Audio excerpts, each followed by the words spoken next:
Right, good afternoon. Sorry about that. Fourth time we're trying for this one. Right, quick catch up on the news for you. Obviously, as you're aware, Labour have gained a few more seats back from the Conservatives. However, that's what everyone was concentrating on looking at, but I was looking at the Independents and the Liberals, or whatever they call themselves now, the Yellow Party. They've all done really well, which basically says, incorporating what the ones from Conservative went back to Labour, which basically says to Boris, sorry, we still don't believe you, we still want you gone, you and your cronies. So you've still got that to deal with. On the other side, we had Priti Patel at a meeting discussing the deportation of people from to Rwanda. It is going ahead. Yesterday they did fly out a load of people who weren't supposed to be here, not to Rwanda but somewhere else, along with some criminals who also came in on the boats, which was my point about this, that you've only got to have one bad person to come through and he can cause absolute chaos. So Boris has actually come out and said Rwanda's still on, but now it's speeded up. You've done the opposite respect there. So now we're looking at the next couple of days that we'll be flying you out. The people who come by boats, they'll be flown out to Rwanda, hopefully in the next couple of days. And then we'll find out who you really are. And if you're a bad person, we won't be helping you. If you're a good person, you'll be flown back and then we will accommodate your needs. But no more getting in the boat and getting a free telephone and everything like that when you land over here in a hotel.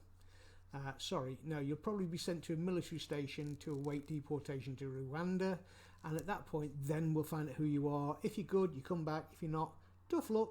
It's a long walk back in. So no sympathies whatsoever. But as I say, Priti Patel was doing a meeting and then these lovies decided that they were going to try to interrupt it.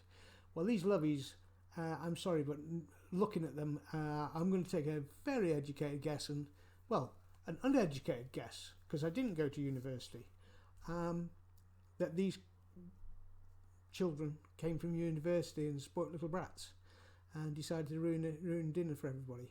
So you're not welcome.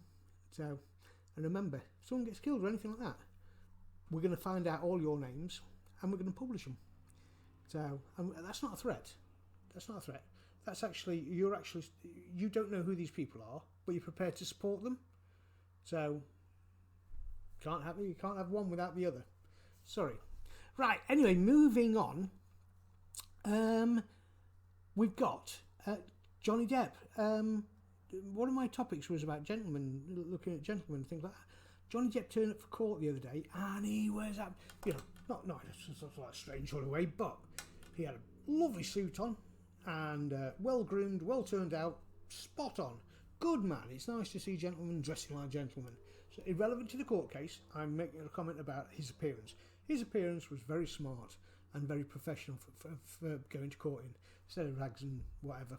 Yeah, so nice one, Johnny. You're a credit to everybody. So in the dress sense, I'm not going to say anything about anything else because I don't know. Right, moving on to America. Again, the UFO reports coming out, and I did watch somebody who's read all the way through it. Cool, he must have some time to spend. Anyway, so it's quite in depth, but basically the nutshell is this: the Americans are going to start investigating the UFOs, purely to find out what it's all about. Are they ours? Theirs? Somebody else's? Well, we don't know, but they're going to start investigating it. They've got a new service coming up. I presume that's going to be part of Space Command or Space Force. I forget what they call it now. I think it's Space Force, isn't it? Anyway, so they're going to be investigated, so they can do that. The Japanese have been investigating it for quite a while as well. I was looking at some clips from Japan of a fleet of UFOs surrounding a very large UFO that was taking out a picture of a plane. Me chattering away quickly. Right, so that's interesting as well. And finally, food for thought.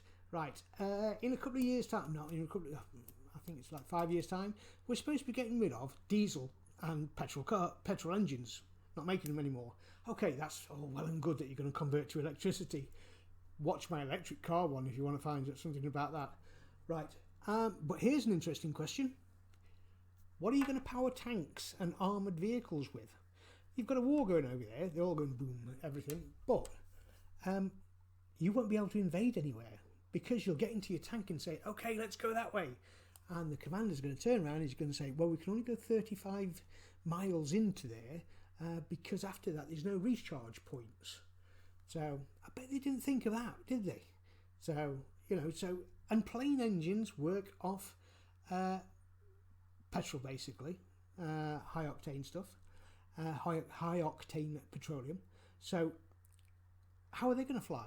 Are we going to still produce engines for planes, but we're not going to do it for cars? I don't know. So food for thought on that one. So if you've got any ideas on that one, put it in the comments, but it may stop wars. Okay, right, have a lovely day. See you everyone later. Bye.